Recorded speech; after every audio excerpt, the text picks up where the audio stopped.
Hi, I'm Alvin Zafra, visual artist, and my practice revolves around using sandpaper or abrasive paper as my drawing support, and I use real objects as drawing mediums. And objects can either be the subject matter or a fragment of the subject matter. So my technique of scratching objects on sandpaper relates to the concept of impermanence. Live bullets, animal and human bones, steel and stones have found their way into my drawing palette through the years. Drawing is my foremost approach in art making, but I do delve into video and installations as well. Through this, I seek to reflect on the destructibility of the material world. My works for We Are Going to Have to Live Outside are two pieces that employ my drawing technique with smoked vinyl film on top. I wanted to emulate my blurred vision, what I see without my spectacles on my works. Sort of a field trip into optics of some sort. A Perfect Sky was the prototype. It was made in 2019, while the other work, called Half the Distance, was made this January. The image used in Half the Distance is a remnant of my photorealist urban landscapes that I started in 2015. For that particular series, I used white stones and sometimes limestones as drawing mediums. Rocks are components of buildings and other concrete structures. A self-referentiality is at the core of my technique. The introspective nature of my method aligns it with modern thought. Blurring an image that I have painstakingly crafted is also paradoxical. I still harbor minimalist tendencies to this day.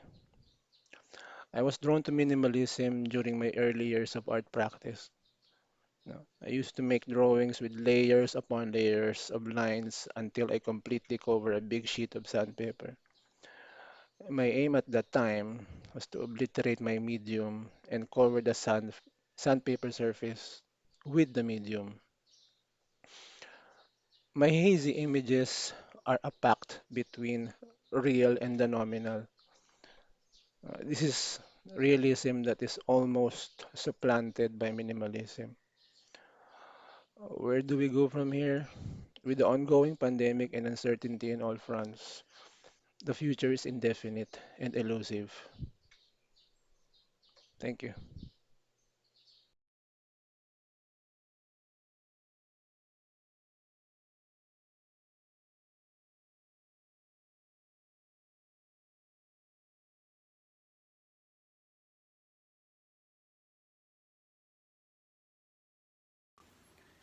Hello and greetings from Melbourne, Australia. My name is Emmanuel Santos. I am an arts practitioner and a photographer. I'd like to speak to you about a couple of works that I have hanging at the UP Vargas Museum at the moment. And they are from a series called The Second Earth or The Shadow Earth. And it is a series that was conceived about 11 years ago in questioning or rather kind of like addressing the issue of climate change. My idea is like to question what have we sacrificed in the name of progress. I think that in the images that I've created out of that, we have we could see that there's like I was trying to address um, pollution, overpopulation, the decay of our natural resources, and the kind of like ongoing global kind of like warming. And I've traveled in most of the continents of the world, photographing, carrying with me a spacesuit that I had made in America, which is a exact replica of Neil Armstrong's kind of like outfit when he walked into the moon. And the idea being is that like the spaceman is a metaphor for our modern lives, as modern citizens, that we are now under the kind of like being not manipulated, but being kind of like triggered in our a lot of our actions in day-to-day life with kind of like a technology, science, and so dependent on our mobile phones and computers and so on and so forth. And so in this way, you know, like we kind of like lost our kind of like basic connection with our own earth in that way that we haven't even I mean we don't really acknowledge how it's degrading rapidly and decaying rapidly and almost like wounded rapidly. And of course it is up to us, either through our own kind of like actions or through our own kind of like way of life, to be able to kind of create a more manageable or an example for our children or our children's children, so that we could create a more harmonious, a more beautiful world where the future generation could enjoy and experience. I think that's all. And thank you very much for Tessa Guazon for um, inviting me to this exhibition. And more power. And I hope that we all enjoy it and we all see our own planet and COVID free. And this is free in the future if we do something about it. Anyway, all the best to everyone. Bye for now.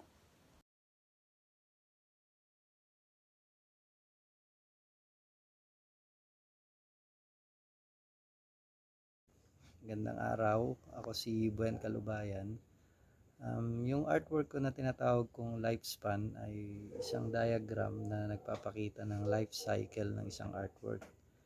So, produkto ito ng maraming taon ng pagdo-document at paghahanap at paghahabol sa mga artwork kung nasan sila at bakit sila nandun. Yung unang version ng diagram na to ay present namin ng Working Artist Group noong 2014 sa Vargas.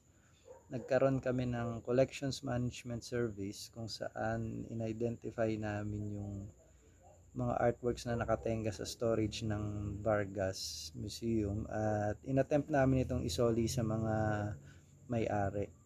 So yung isang tanong na gustong sagutin ng diagram ay bakit sila nandun at saan nanggaling at anong gagawin pagkatapos. So ngayon in-update ko yung diagram pero hindi ko masasabing nasagot ko na yung lahat ng tanong namin noong 2014. Pero para mas luminaw naman dahil mas na-identify ko na yung mga location, nadagdagan na yung detalye ng diagram. At parang mas naintindihan ko na kung ano talaga yung nagpapatakbo dun sa cycle. At syempre, itong diagram, ina-update ko lang siya in the future. Habang nadadagdagan yung mga taong involved, habang nagbabago yung mga institutions na humahawak sa kanya, at nababago yung ecosystem na ginagalawa natin, mababago siya at maaring mag-expand din. So, palagi ko importante na magkaroon tayo ng ganong parang nakikita mo yung bigger picture. Nakikita natin yung bigger picture kung saan napupunta yung mga bagay-bagay at saan nagmumula, saan papunta at nasan tayo doon at kung may dapat baguhin, mababago ba natin or saang parte yung kailangang ayusin. Yun. So basically yung life cycle, meron kang nasisipat mo kung gaano siya kalaki at um, ano yung nagpapatakbo sa kanya. Salamat.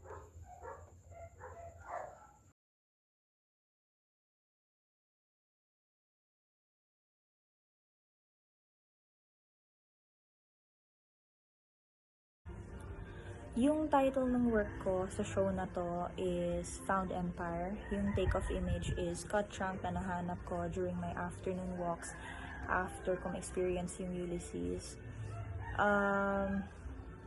Nakita ko yung interesting na form na to na parang abstracted image siya of a kingdom. So, sakto lang rin dahil parang subtle articulation siya of a current state of being. It spoke about the aftermath of tragedy, yung rising again, yung pag-contemplate ano yung next move, and accepting defeat at the same time, paano ma-overcome yun. Yung process ko talaga ever since is pag-collect ng textures. Yun yung nag-arouse ng interest ko, yun yung gusto ko makita, yun yung gusto ko hawakan. Minsan, yung nung una, pag sa start, wala siya para saan, wala siya paglalagyan. Gusto ko lang makita lang muna yung subject matter ko. Parang conversation lang namin nung subject matter ko. And then later on, pag i-draw ko na siya, minsan dun mo ma-discover na hindi siya okay i-translate sa drawing. Kasi sometimes may mga bagay na okay tingnan, okay yung form, pero pag i-translate sa drawing, ibang process yun. So, kung sa drawing na, dun ko pa mas nilalaliman yung choice ko, yung selection ko, kung bakit yun. And, dun mo pa siya i-examine, dun mo pa siya pag-aralan, dun pa papasok yung pag-conceptualize, yung mga ganong bagay. And then, minsan, dun sa mga na-collect ko, ilalatag ko lang and then pipili ako. So, minsan nga, yun, hindi okay i-draw. Pero okay lang gusto ko yung ganong process dahil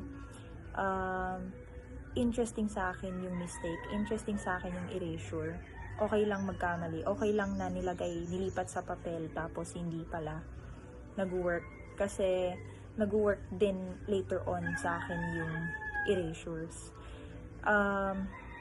And I think in the future mag-explore ako on concrete dahil yung additive process ng concrete is parallel dun sa process ko ng pag-draw. Yung ganon, yung paglagay, yung pag-erase, paglagay, pagsira, ganon. So, I think yun yung project in the future.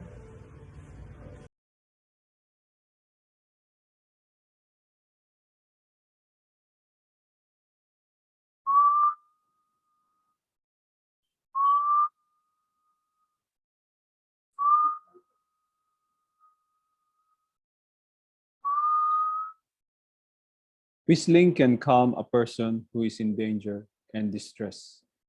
It reinforces the whistler's belief that he is alive and aids in self-orientation. By whistling, an individual can establish contact with others. People whistle to communicate feelings which cannot be readily expressed in words. The shrill, high-pitched musical sound produced when air is forced through a small opening or against a thin edge. This is a short entry from When People Whistle by Peter Oswald.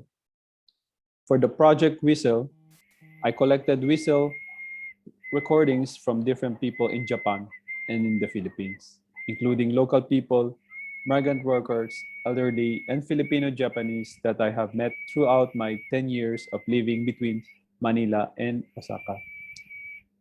The work questions the idea of invisibility and its territorializing force that can change the milieu or environment, the space, and the landscape. The whistle becomes the language of the invisible.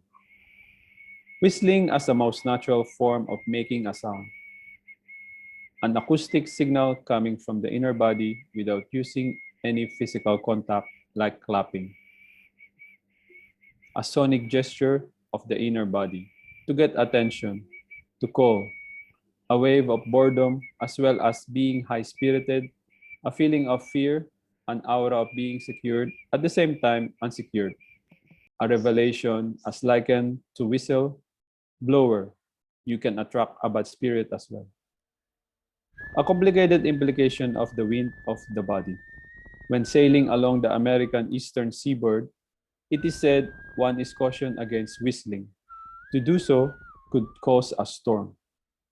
Whistling up the wind, on the other hand, is customary with Filipino sailors as mentioned by N.V.M. Gonzalez. On La Gomera, one of Spain's Canary Islands, a traditional whistled language, Silbo Homero, is still used. The language allowed people such as shepherds to communicate over long distances in the islands when other communication means were not available.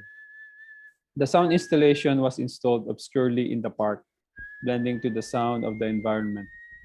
As likened to a bird, the whistles create an invisible territory, a shifting territory that builds layers of topics such as migration, identity, spirit, the social landscape, and the simple act of being alive. What's the whistles trying to say to us? Listen to the breath, to the air. It needs to be heard. Since 2006, I call my overall projects as salvage projects, working across various disciplines and media, basing it to the word salvage or save or rescue, which is also the meaning of my surname. Building and questioning direct and indirect engagements using objects, photography, archives, videos, installations, participatory projects, and platforms that presents different outcomes of energies and experiences. My preoccupations are based on constant movements and travels, coming from the countryside to the city and elsewhere, addressing and building new imaginations of contemporary living, the urban and the rural, the global migrant, and the vernacular historiographies. I'm interested in communication and miscommunication as a form and as a structure as well as the process. My practice deals a lot with collecting, repetition and series based on lived experiences and my relationship to the world. Thank you.